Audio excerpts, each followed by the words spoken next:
William Wordsworth's most famous poem is Tintern Abbey. It was published in 1798. Another famous work of Wordsworth was Lyrical Ballads, written with Samuel Taylor Coleridge, and his other very famous work was the epic poem, The Prelude. We have gathered lots of beautiful William Wordsworth quotations just for you, including Tintern Abbey quotes. Of, when on my couch I lie in vacant or in pensive mood, they flash upon that inward eye which is the bliss of solitude, and then my heart with pleasure fills, and dances with the daffodils. William Wordsworth. All things have second birth, the earthquake is not satisfied at once. William Wordsworth.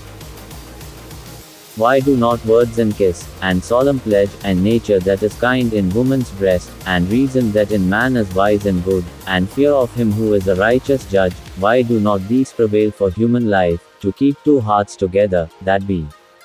William Wordsworth. The flower of sweetest smell is shy and lowly. William Wordsworth. The silence that is in the starry sky, the sleep that is among the lonely hills. William Wordsworth.